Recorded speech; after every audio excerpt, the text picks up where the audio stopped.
And welcome in, everybody, here once again to the Two Guys and Beer podcast studios. Andy Beckstrom and Shawn Field here once again to talk about yet another brewski, as they say. I don't know who says that. I don't know really anybody says that, but somebody somewhere has said that. I think old people say that. Well, like the baby boomer generation says brewski, I think. Right. I'm getting to be kind of old people. Every so often I get a little, in my beard, my mustache, I find a little gray hair. Yeah, we're getting there. Yeah, I'm getting a little gray going in the beard, too. I attribute that to being married and living with 4 females. That's probably a likely, yeah. I do love my wife, though. No, so don't get mad. But don't get mad. Also, don't listen to the podcast where we talked about driving and everything with that. No, yeah, don't do that. So, once again, another episode as we rejoin you once again here from the podcast studios. Today we're going north. We're going to Fargo, North Dakota. Drekker is the name of the brewery, Drekker Brewing Company. So I've had some of their stuff in the past. I've always kind of enjoyed some of their stuff. Haven't done a whole lot, but at some point in time, I'd like to go up there. So if you're ever in for a road trip. Yeah, Fargo is good. And just so all you listeners know, I've traveled around the country a lot. You've talked about that before. I always get asked about that movie Fargo and the Minnesota accent. Fargo is not in Minnesota, people. Minnesota, it is in North Dakota. So when you see me traveling, don't ask me about that movie, Fargo, or the city, because I don't know. I don't go to North Dakota. So those that may be wondering from, what was the city in Texas that we had the listeners from? I'm trying to remember now. Oh boy, there's a few of them, so I don't remember exactly. But if those listeners are wondering, no, Fargo is not in Minnesota. If you're ever looking for kind of a little Minnesotan kind of thing, look up the ESPN Sports Center commercial with Joe Mauer. It kind of goes over all sorts of stuff. Perfect. It's kind of funny. He corrects a lot of misnomers with Scott Van Pelt, and it's kind of fun time. Anyway, so yeah, we're going back to the beer. Yeah, back to the beer. We haven't even cracked this thing, and that's the best part of the podcast. Yes. Drekker, Fargo, North Dakota. What we're doing today, a super mega lager. Classy and crisp is the description. So I guess we'll find out here as we go. This isn't just a lager; it's a super mega lager. Mm-hmm. And it is a 16 ounce, so it is a pounder. So it is, I guess, to a certain extent that. I suppose that could be the super mega part, maybe, since it's a pounder. I don't know. I'll go with that. Yeah. It's 4.5 alcohol by volume. And yeah, I don't know. Should be interesting. Should be good. Let's crack it open and give it a shot. Here we go. Best part of the podcast pretty much every time. Then we start talking and ruin it after that. Well, you can definitely get kind of that lager taste to it. That kind of lighter feel to it. It's a different brewing process, I guess you could say. So you can kind of get a little bit of that through there. Yeah, it's a pretty solid, pretty light. It is a lager for sure. Yeah, it is very easy drinking. It is definitely lighter. It does have a bit of a flavor to it, though. You can taste that, can't you? There's a slight flavor to it, so it's not like your basic lager, like a Budweiser or a Coors or a Michelob. Like there's something with it to make it taste better than just a Michelob or a Coors or Miller Genuine Draft. Yeah, there's a little bit more flavor to it for sure. The website describes it's super, it's mega, it's a new lager. Super mega lager is a classy, mega crispy lager that's all kinds of light and crushable. And we can't wait to raise a bunch of glasses with you all to this. We can't wait to raise a bunch of glasses of this with all of you wonderful weirdos. There we go. Oh, that's perfect. Reading and speaking it just doesn't work for me. It's just not something I'm not really good at. So it doesn't really taste like a light, though. Mm-mm. It does. It tastes more like a normal lager, not a light lager to me, with that little bit of flavor in there too. It is pretty crisp. So the classy and crisp is pretty astute, I guess, if you want to describe it in a way. Yeah, you could probably drink some of these after mowing the lawn for 6 hours. I think this would definitely rate well on that scale of pounding a few of these down on like a craft beer or an IPA or a stout. I think I would probably have to agree with you on that one for sure. So, yeah, I'd recommend it. I actually got 2 of them. We have this one, and then we also have a Juicelor double IPA, but we may or may not get to that one or not, but we'll work on this one here first. So what do we got about Drekker? Any good information about the brewery? So some pretty solid information. They got a fair amount of things on their website. DrekkerBrewing.com is where you can find most of the information there. The building itself it came to life in the 1880s, in the earliest days of Fargo, 9 years before North Dakota would even be a state. Wow, nice. I don't know if that was part of, I guess that's where my geography failings. Mr. Soderstrom would probably be judging me right now because I don't know like the iteration of, what territory that was probably part of the Louisiana Purchase or something. Probably. At one point, I did see a thing the other day or whatever, like the evolution of Virginia, which started as almost like the entire Louisiana Purchase was Virginia. And then it went to like the the Mississippi River all the way across, and then down to like Virginia, both Virginias and like another like Ohio or something like that. And then ultimately just down to Virginia. So a little bit of a difference there, Anyway, yeah. So 9 years before North Dakota would become a state. And of course, you never really know what the boundaries are at that point in time. So they're just kind of existing out there. It was built by Northern Pacific as a locomotive repair building and foundry. Nice. So, that's common about a lot of these microbreweries and craft breweries. They use those old buildings from the 1800s, early 1900s, repurpose them. A lot of cool history about those buildings and stuff. And absolutely. I've been to a decent number of breweries. You've been to a lot. And, the really fun breweries, too, kind of keep that feel when you're in there. So I wonder if we went there, if the inside would be kind of train themed maybe, or the history of, that type of industry or anything. Yeah, I don't know that I see some of the pictures. There's not a ton of pictures, but most of it just looks like a big building kind of with a wood structure. Metal on the outside or brick on the outside, but like the inside is kind of that old timbers that's holding the roof up. So it's got that kind of feel to it, at least with the way that it appears on the pictures. But yeah, so built in the 1880s. And it's the last standing piece of what was a large railroad facility that included a 28-car roundhouse and many other buildings. So a lot of that has been repurposed, redeveloped, redone, torn down, and whatever. But this building has remained. It's one of the only ones there. Building went through many uses and many owners over the year and fell into disrepair after sitting empty for several decades. But still, the soul and character were undeniable. They first dreamed of starting a brewery, and through dumb luck, hard work, and some amazing friends, they eventually had the opportunity to resurrect the building. So they took it over at some point and kind of built it out, and worked on the entire thing to be able to make it into what it is today. So let's see here. They opened in 2014, so I would assume probably a year or two before that is probably when they bought the building. So you'd think that, I guess, I don't know, I say a year or two, but it could have taken 5 years depending on like how much they had to do with that building. Right. You got a building from the 1880s that's been in disrepair for decades. It probably needs a lot of work in there. So 2014 is when they first opened up. Go back to this other thing here. They worked on so many things, and they have this whole brew hall. So they have this brew hall that is 1666 First Avenue North is where it is. But they also have this thing called Brew Halla, which is kind of a food entertainment hall. It's not just like the brew hall. It's a whole other thing. And it almost looks kind of like a little shopping area that will eventually have like maybe some tap rooms, like kind of like a big area that you could just kind of walk around, like a market inside a building in a way. Well, that's cool. And that is kind of right next to it, 1666 First Avenue, and this place is at 1702 First Avenue North. So they have that built out as well. Brew Halla is the home of Drekker as a whole. The tap room is going to be at the 1666. Brew Halla is going to be on the other part.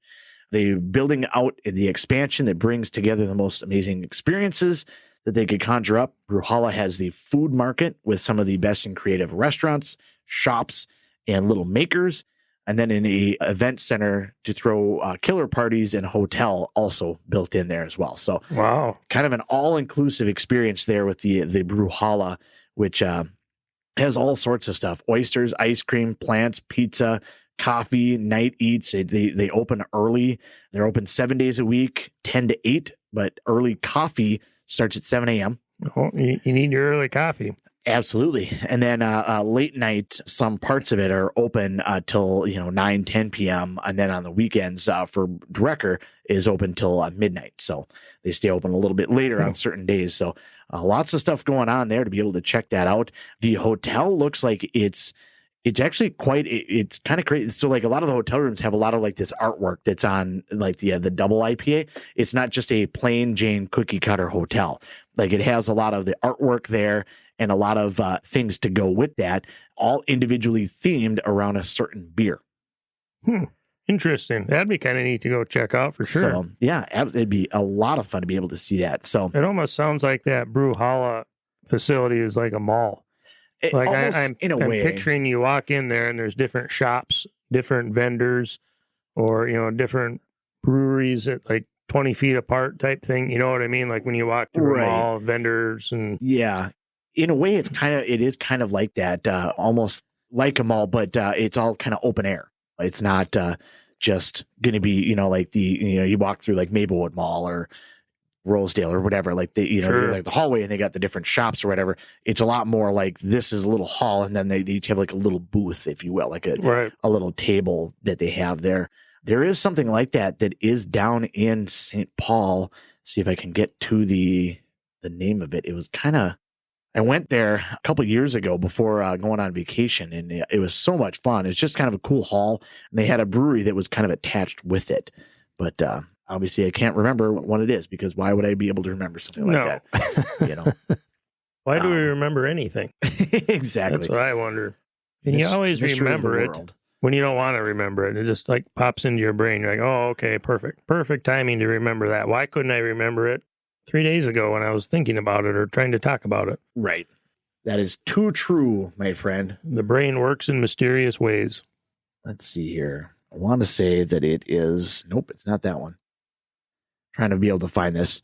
This is going to be the struggle in my life, is not being able to remember things off the top of my head, just be able to and have it right there. But the place is... Graze is the name of the place. It's down in Minneapolis. It's going to be kind of by Fulton Brewery, inbound, and number 12. It's a couple blocks away, 2 blocks away from the Target Field. So kind of right down there in the heart of Minneapolis. It kind of backs up on the backside up against Modest Brewing.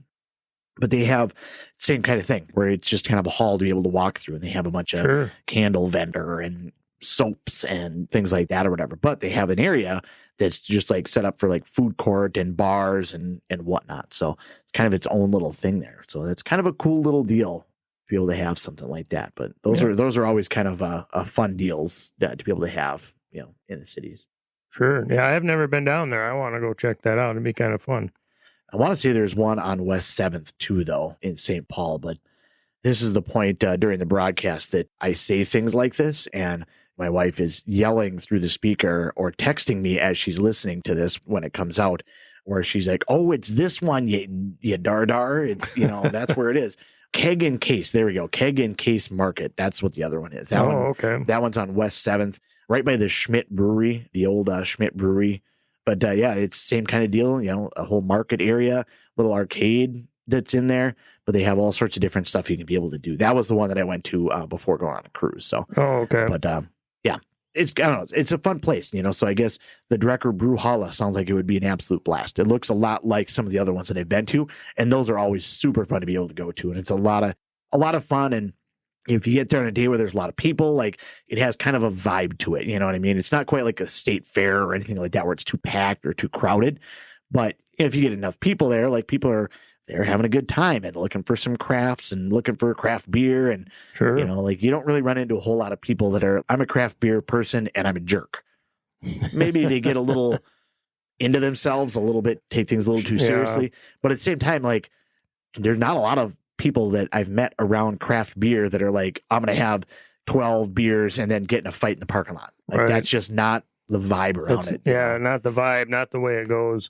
The name Brew Holla is kind of nice. Their logo on the can, has got a Viking on it. And I was thinking Brew Holla sounds like something you would watch on the Vikings sitcom or something, that came out however many years ago, when Vikings was popular on Netflix or whatever it was on. Oh, right. Yep. Like you'd call it a brew holla. We're going to go to the brew holla, something from back then.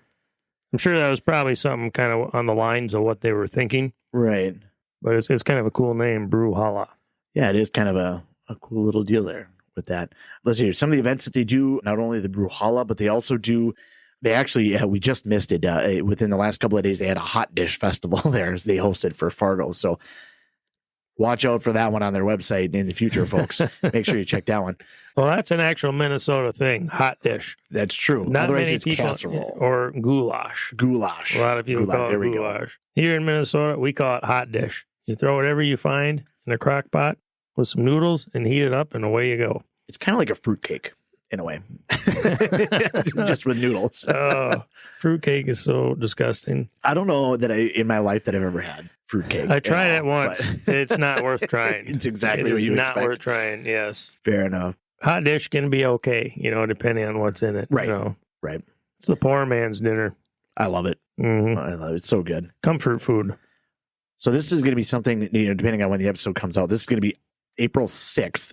So I'm not saying, but we got a little bit of time to talk about it. It's a Saturday. They are having the Drekker Brewing presents Fooler's Ball, a festival of weird beers.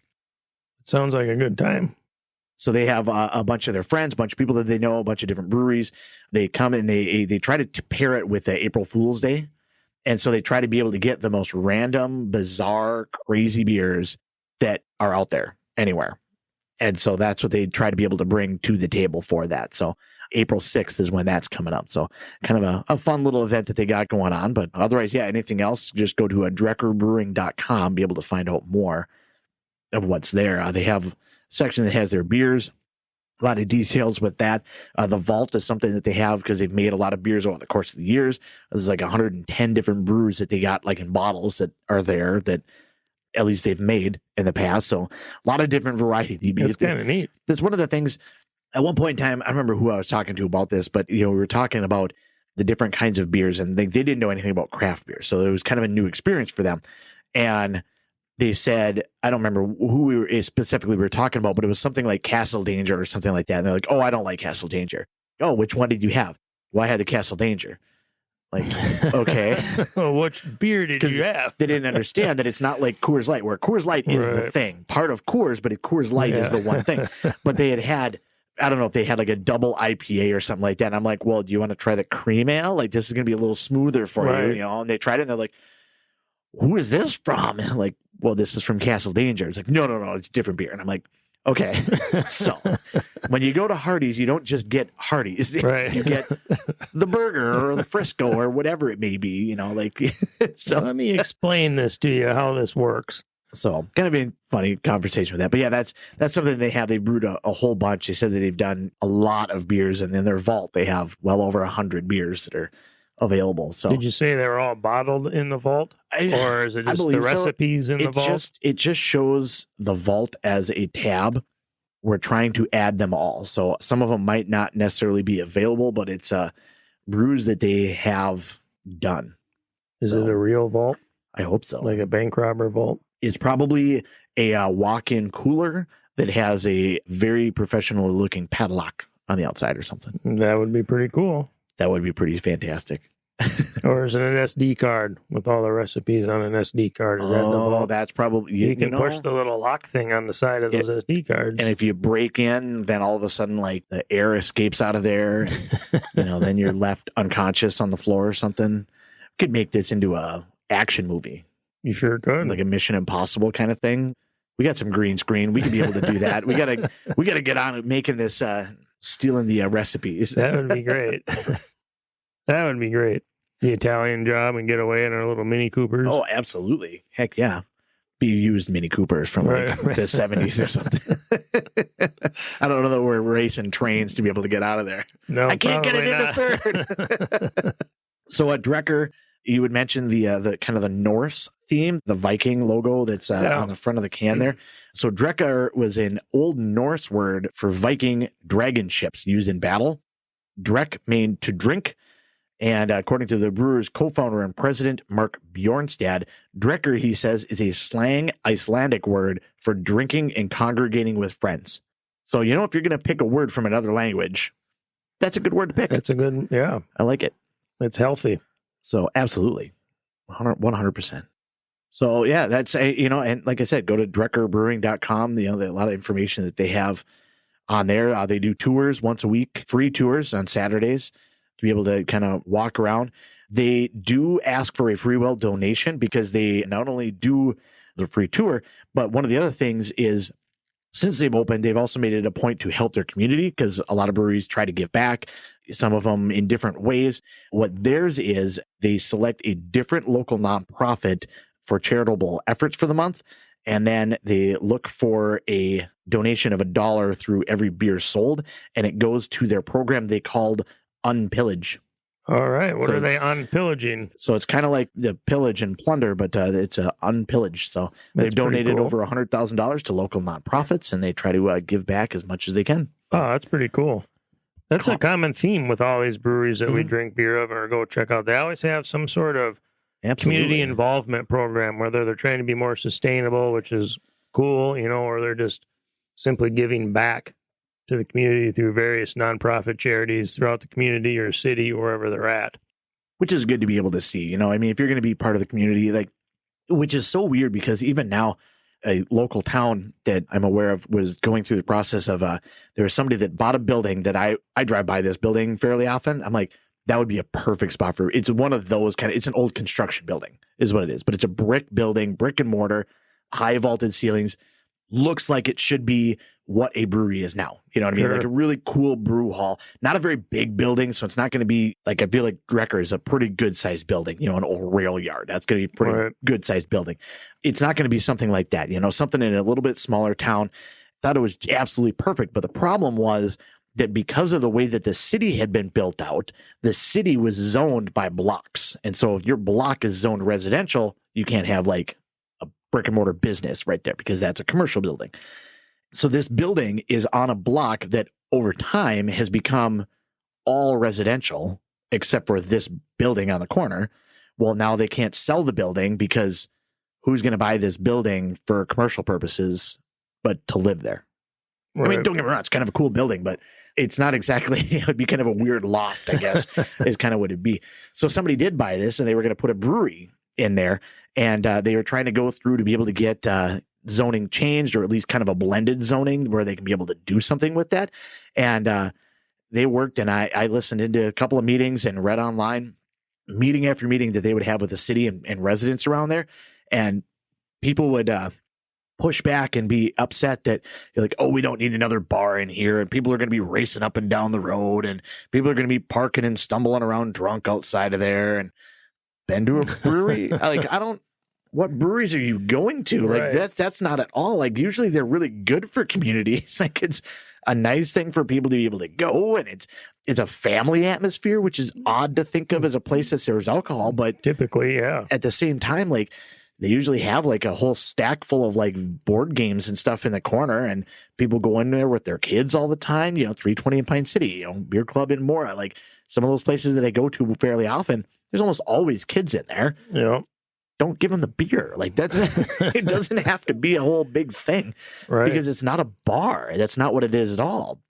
So ultimately they ended up turning it down, and this person now has this building that I don't know what they're going to do with it. Oh, that's a bummer. But now it just sits there. I think they sold it to some guy that's doing auto repair out of there. I don't know how that's working with the commercial side of things, or if they just approved it for that, but they wouldn't approve it for the brewery. But I don't know. I was kind of sad because I thought it would be great to be able to have that in town. Sure. But like you said, it's usually a positive thing for the community. Yeah, and it's not, like you said, it's not a bar. Breweries are about drinking a couple craft beers and enjoying the flavor and the taste of beer. You're not typically going to a brewery to get hammered out of your mind and party and raise hell and dance to techno music and whatever. You're there just to relax, right? Eat a meal, drink a couple craft beers, BS with your buddies or your wife or whatever. And like you said, play games, and then you get out of there. Yeah. You eat your Von Hansen's pretzels. Juice. You had to bring that up, didn't you? I saw the twinkle in your eye. You were just thinking about it. I was just like, oh, pretzel. You were thinking about it. Oh my goodness. Amanda thinks that they're going to eventually hear this and they're going to like send me like a box full of pretzels. And again, I don't hate Von Hansen's pretzels. It just makes me think every time gourmet pretzels, I think of like the Belgian soft pretzels, you know, like the big ones that are the size of your head. And that's not at all what they ever are. And I get it. And I'm like, oh, okay. If I knew that's what I was going for, you know, it'd be fine. It's like when you try to take a sip of soda pop when you go to someplace or whatever, and you think Dr. Pepper, but it ends up being root beer. You know what I mean? Like what you think may or may not be good, but what your mind is expecting, if that's not it, then it's just disappointing because that's what you were hoping. It may be better than what you were going to get, but it just mentally, you're like, well, I'm not there now. Yeah, I definitely know the feeling for sure. When you're mentally prepared for something good and you get a little tub of dried pretzels, you're like, oh, right. Perfect. Right. Yeah, it's not great. Not great. Well, at least they have multiple flavors, though. You know, you can choose from absolutely a variety of flavors. And hey, Von Hansen's, if you're listening, you need a sponsor. We'll sponsor you. I'm happy to bring it up every single podcast because I think at the bottom of the podcast. Right. We'll put a label right down there on the bottom. So that's our Drekker story. That's kind of what I have for Drekker. I mean, there's different reviews that they have out there from different places, but that's kind of the background of Drekker that we're aware of, and kind of our take on this super mega lager, classy and crisp. Nice. Yeah, it's a good beer. I'd recommend trying it. If you haven't tried it, if you like lagers out there, go ahead and give it a try. Seems like a cool brewery, a good place to go. We should probably go check it out. Probably should. And I like their theme. They're kind of like their Viking, Icelandic type theme, you know, with their logo, and Brewhalla, how they call it that. They do have a, on their website, under the beers column, there is a beer finder, so you can be able to find out where they distribute to. They do have a pretty decent distributorship, but they have, try to zoom in on it a little bit, a lot of it is going to be kind of Minnesota, North Dakota-ish, so it's not like it's a massive distributorship, but even on their website where they show some of the locations, they actually distribute a fair amount more than that, because this shows it doesn't even make it to St. Cloud, let alone Minneapolis, St. Paul. But I typically have gotten this in Minneapolis or St. Paul. That's actually where I got this from, was at the Dabbler Depot on West 7th in St. Paul. So I was down there and I found that there. So it's definitely something that you can be able to find. Let's try something else here. Search radius of 100 miles from there. Oh, yeah. Yeah, you put in, there we go. Now I got a lot more locations. Even in Malacca, there's some locations. Princeton, Foley, the old brick, whatever it's called, Old Log Liquor on 169 that's in the middle of nowhere. Right. So, yeah, they distribute pretty wide. So you can get it, not everywhere, but just about anywhere. Most liquor stores be able to have that, and you'll be able to get it there. So I definitely recommend getting it and giving it a shot. Like I said, pretty solid stuff, and good things, definitely, and good people. Let's see here. I thought I had a fun trivia fact for a second, but now I'm not able to find what it was. I was trying to find the weight of the Stanley Cup. Oh, sure. I don't know what made me think of it, but the website that I went to or whatever, it just talks about how it's the only one that's not reproduced every year because you use the same cup. They just take a ring off the bottom when it's full because they put the entire team's roster on there. Right. And so they just take the ring off the bottom whenever, whenever they fill one of the rings, essentially. So where does the ring go? They do save it. And that's what I was trying to find, because the first team to have it engraved was the 1906-1907 Montreal Wanderers. And the 1914-15 Vancouver Millionaires also engraved 9 names inside the bowl. So, oh, here we go. It is 35 1/4 inches tall and weighs 34.5 pounds. That's a hefty weight for that thing. It is definitely a good sized deal. So it's not fake, that's for sure. No, definitely not. Typically, when somebody wins it, everybody on the team is given one 24-hour day with the cup. Right. And it's kind of funny to see what people do with it. Some people will use it for like a popcorn bowl. Some people will try to drink out of it. Some I've people seen just some of those on bring it social around media. town and try to be able to do some of that stuff. So kind of interesting to see, if nothing else. Like so many times you see like Super Bowl, the Lombardi Trophy is like, all right, well now we give it to the owner and nobody gets to touch it for the rest of eternity, and it just sits in a case. Sits in a case, yeah. But the Stanley Cup, even though it's handled by a guy with white gloves, it's definitely like you get it today and you get to do kind of whatever you want. Do whatever you want with it for a day. Yeah, that's pretty cool how the NHL does that with the people that win the Stanley Cup. With all of the rings, how would it be? 100? No, 100 inches doesn't seem right. No, I'm never going to find it. Not time. But yeah, they keep taking the rings off, because otherwise it'd be something like 12 feet tall if it were to be. That would be great. So they must keep the rings in like the Hall of Fame or something. Right. I'm sure they've got them stored somewhere. Let's see here. 3.5 feet. But that's, I think, just part of the bands there. So, yeah, it's a pretty good sized cup. It's a 3-foot cup right now, but if you were to add that, it'd be another 3 feet over the top of that. So, it'd be a pretty big cup. So, it's a pretty big cup. So, that's my random fact for the day. Perfect. I'll go back to drinking my beer. Which is a good beer. Super Mega Lager from Drekker. It's good stuff. All right. You ready for some stupid news? Stupid, crazy news? Bring it on. All right. So I came across this stuff over the weekend, so I thought it might be kind of fun to talk about. So Florida man does. So this is, I don't know, I'm assuming from India. So like the headline of the article is Pigeon Suspected of Being a Chinese Spy Cleared by Indian Police. So this is in New Delhi, India. Indian police cleared a suspected Chinese spy pigeon after 8 months detention and released it into the wild Tuesday. News agency Press Trust of India reported. Apparently we got a spy pigeon. Like I get that back in the day maybe, but today we're using pigeons as spies. The pigeon's ordeal began in May when it was captured near a port in Mumbai with 2 rings tied to its legs, carrying words that looked Chinese. Police suspected it was involved in espionage and took it in, later sending it to Mumbai's hospital for animals. So what's remarkable to me in a way is that they didn't kill this bird. Right, if it's... Like, don't get me wrong, like, I'm fine that they didn't, but at the same time, you'd think it's a pigeon. How long is the pigeon going to last for in the first place? And you get rings on the feet, so clearly it's been into some stuff.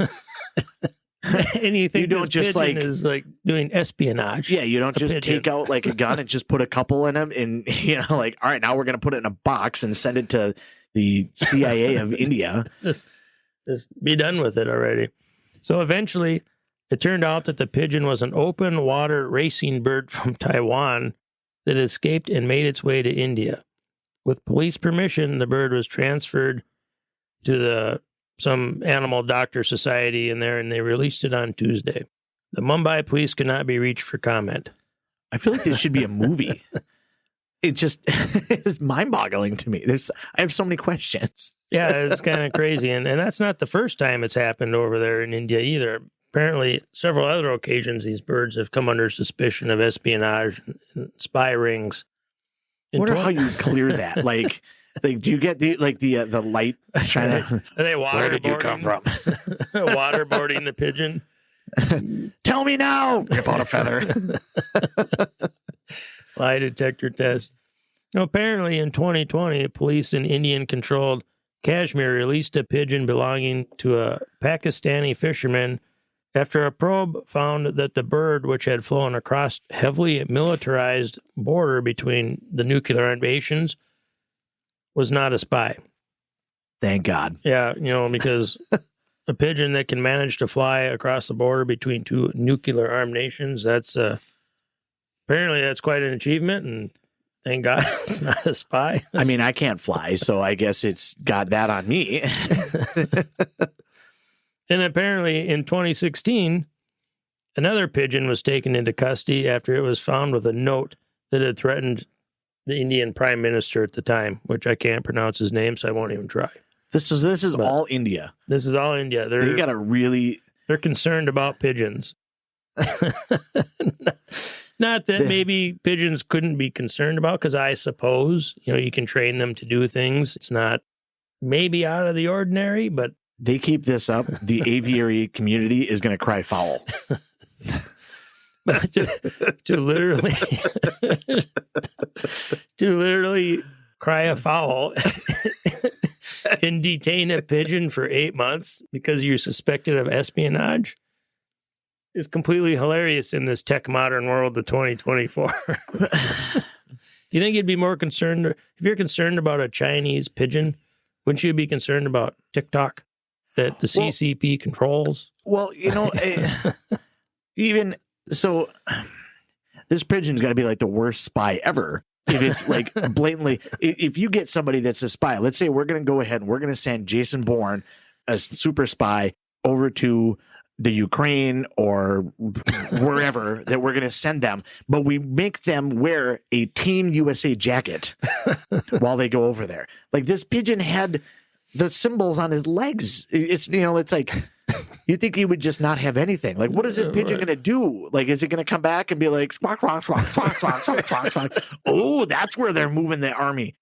I don't understand. Like, does this pigeon, did the camera mounted on its head? Was that the giveaway? It must have been. Apparently, it's better than a drone in satellite imagery, apparently, that they're concerned. This pigeon is trained in as a sketch artist. Oh, yeah, I couldn't believe that when I read that. I'm like, I'm going to capture that, and maybe we can throw it on the podcast and talk about this crazy spy pigeon. I feel like on this podcast, we've come up with about 3 different movie ideas that we're going to have to recreate. Maybe we should write a movie, start writing a script.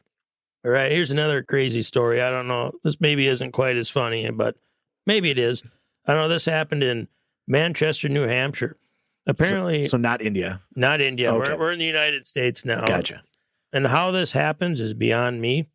I don't quite understand this, but I thought it was fairly comical. So in Manchester, New Hampshire, a woman fell into a dumpster while throwing out her garbage and was later rescued from a trash truck that had compacted the contents while she was inside. So if you're throwing away garbage, did you fall into the dumpster and then the garbage truck picked it up and dumped it in the top and set it, and now you're inside the dumpster or inside the garbage truck? How quickly did all of this happen? And how big was this dumpster? It doesn't really say, but luckily neighbors heard her screams and the trash compartment was equipped with a camera that the driver spotted her inside the back of his truck after he already compacted the trash 4 times. The garbage trucks, so they have that hydraulic thing that pushes the trash forward. Who would throw this away? So how do you get inside of a garbage truck? You don't throw your own trash into the garbage truck. You usually put it into a container, you pull it to the end of the driveway. Or if you live in an apartment or something, you throw your bag into a big dumpster. Like, did it knock her out or something? Because fall into the dumpster? I've seen the trash can that I have, and not that I'm exactly like minute bull or anything like that, but you'd think that if you fall into a trash container of the size that I have, at least, you know how you resolve this problem? You stand up. Like, it's even if you're in a dumpster. Right. Like, how do you not get out of a dumpster? I don't understand. I mean, thankfully, clearly the garbage truck must have been pretty empty, so it didn't really squish very much. No, the article goes on to say that she didn't appear to have any injuries. They had to use a basket ladder to reach the top of the truck to lift her out. But by then, she was standing, talking, yelling, because you have to yell, I mean, if I got crushed 4 times, I'd probably be a little frustrated. Right. Yeah. I'm going to want like free trash service for like a month and a half or something. So. You would think so. But apparently according to the news release that released this article, she wasn't alert enough to answer questions. So apparently something must have happened to her inside. So, was she not alert enough, or was she still swearing so badly that they didn't have any usable audio? Sorry, we couldn't. Meanwhile, all you see is her with just a bunch of foul language on her covering her mouth, banana peel on her head. Exactly. What the Effenheimer? Blah blah blah. Yeah, I just don't get it. I just don't understand how that happens. I just thought that was hilarious, and I wanted to share that.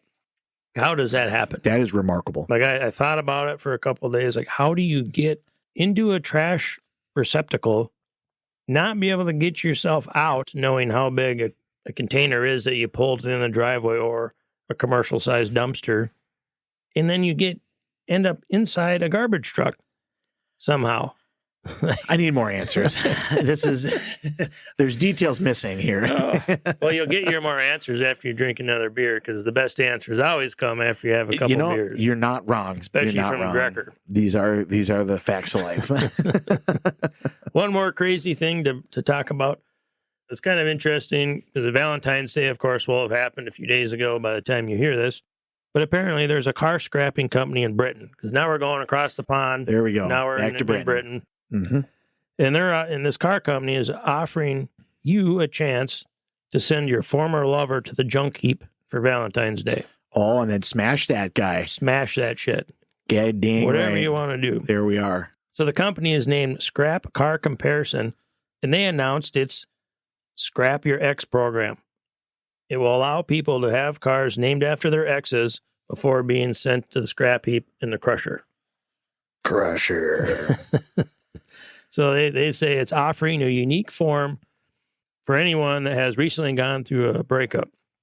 The Scrap Your Ex scheme is open for a limited time to anyone worldwide who wants to trash the memories of a past relationship or even nominate a friend's ex that deserves to be junked, the company said in a news release. Anyone seeking to have their ex scrapped for Valentine's Day simply has to put their name into an online form and explain why their particular ex or lover deserves to end up in the dump. I would love to read some of these entries.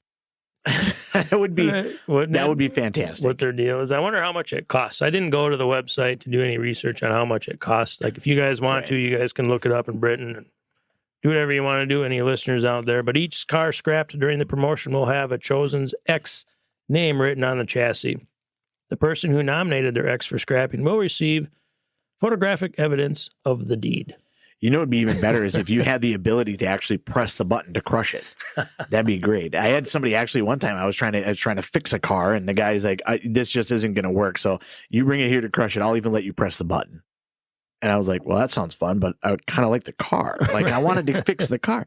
But that would be kind of fun. Like, if that's something you're wanting to do, whatever. Like, if I could press the button, I would absolutely get in on something like that. Make it more fun. And it almost makes it sound like there where you have to send in like the description of why this person deserves to be on there. Is there somebody then that judges this, or do they just accept all entries?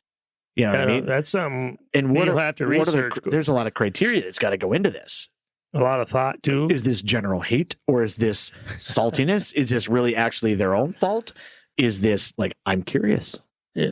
Not that I have a vehicle nor an ex of a vehicle that I want to crush with said program or live in England. So none of the things work out for me. I don't think well, it's open worldwide, remember? Oh, so you can email it in and put your ex's name on the car. So I could ship a vehicle over there to be able to, that sounds. You could, or they probably have a bunch in the scrapyard that they just spray paint your name on. Oh, I suppose. So you're not actually giving a vehicle. They're just crushing vehicles that are already going to be crushed.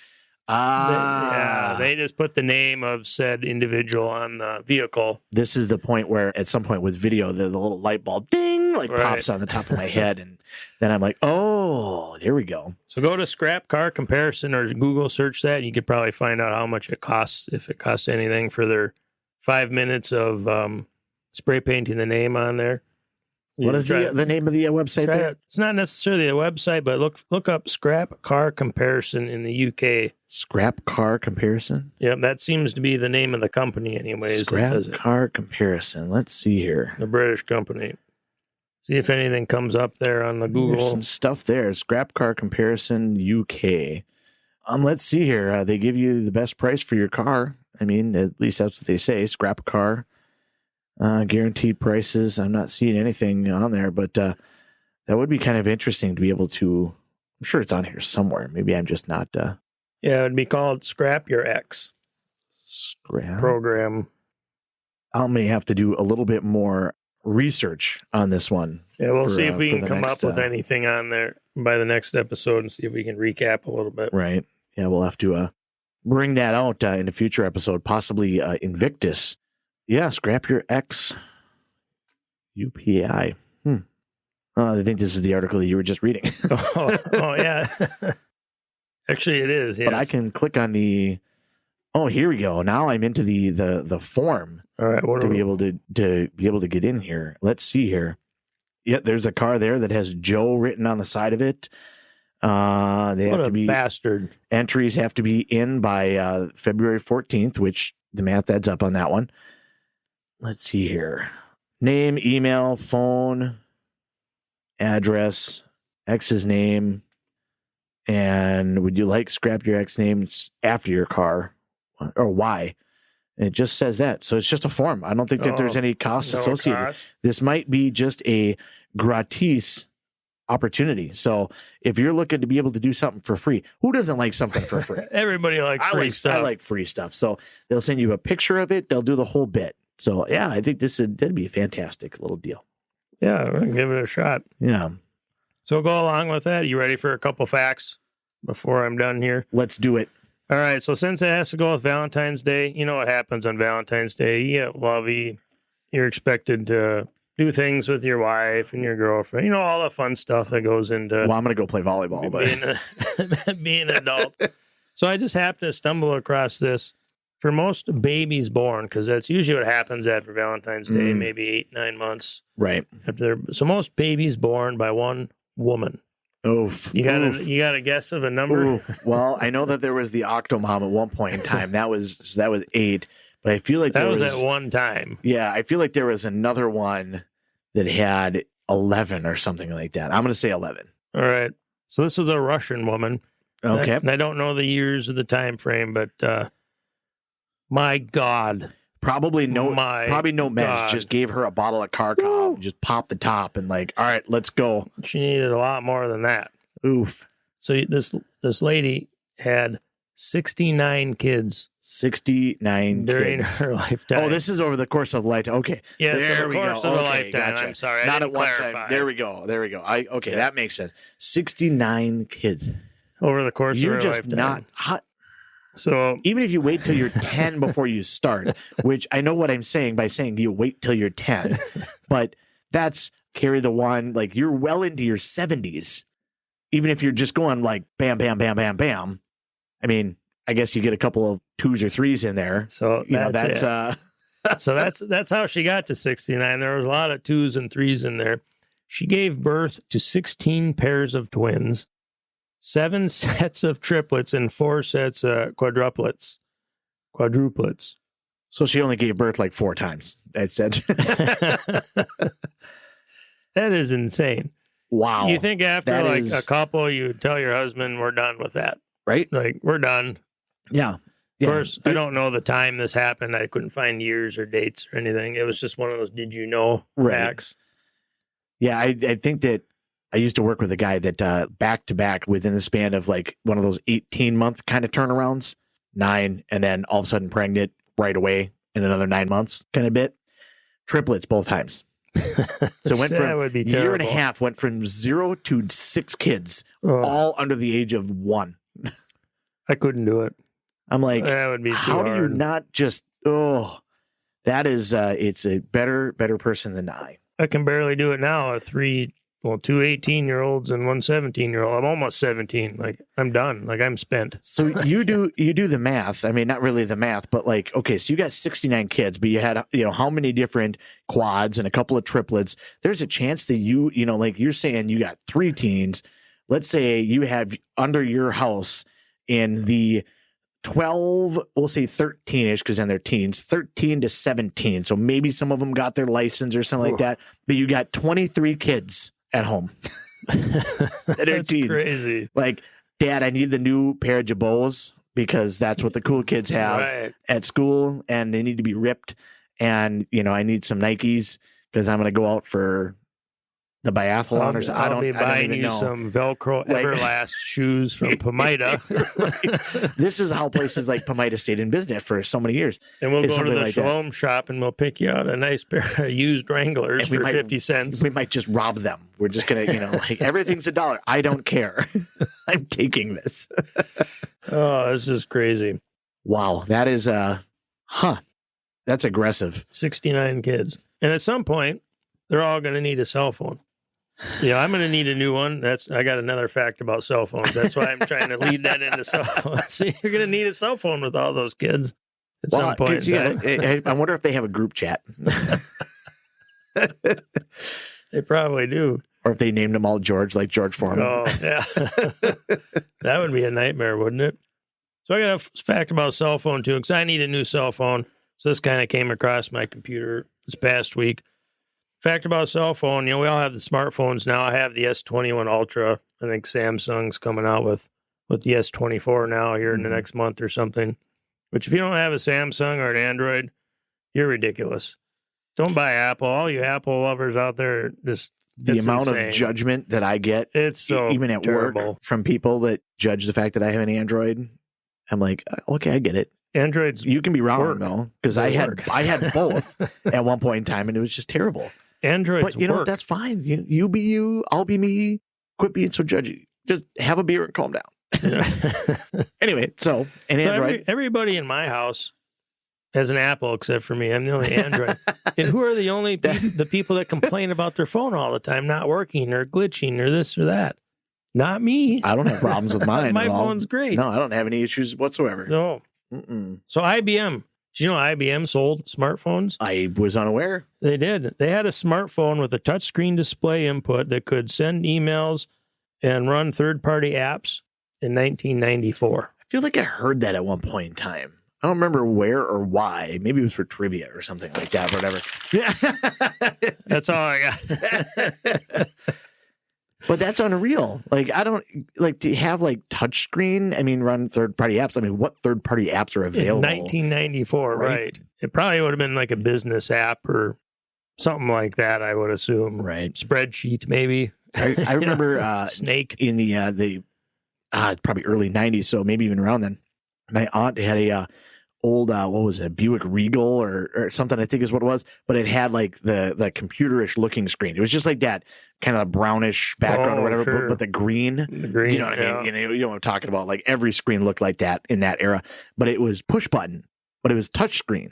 Oh, and I think it was only touch screen in those spots. So I don't know if it was just that or if it was like true touch screen, but that was it was like one of the first iterations, and I thought that was just amazing. Right. The coolest thing I've ever seen in my entire life. Yeah, I think Regal's had those, and Buick Rivieras had those too. I've seen those on those touch screens from back then. Yeah.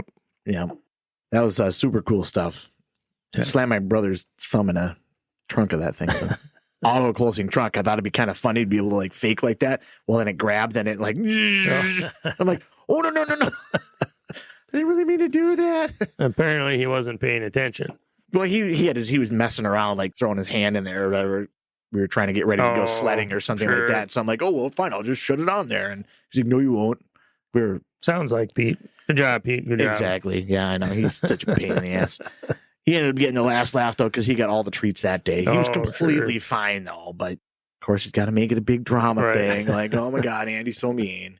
I was always the mean brother. But that's fine. Well, that's our, I think that's our episode. That's about it. Unless you got anything else here. Drekker out of Fargo, Super Mega Lager. Check it out. Pretty good stuff. So, yeah, find it just about anywhere. And kind of like our podcast, you can find just about anywhere.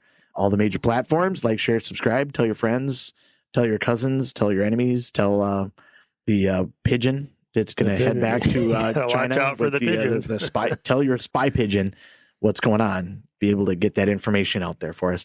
But yeah, if you got any feedback at all, definitely hit us up on the socials, like just give us a comment, suggest a beer, or just give us feedback on what you think of the episode or some of the stuff that we talked about. Maybe you've been in the presence of the Stanley Cup. Maybe you touched the Stanley Cup. Maybe we got a listener out there somewhere that would be cool, won the Stanley Cup.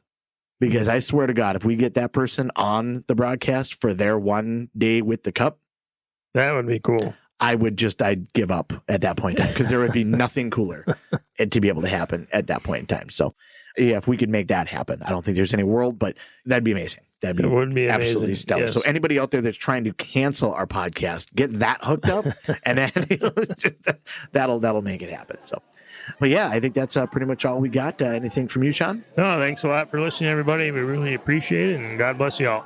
And we'll talk to you next time here on Two Guys and a Beer podcast. Cheers.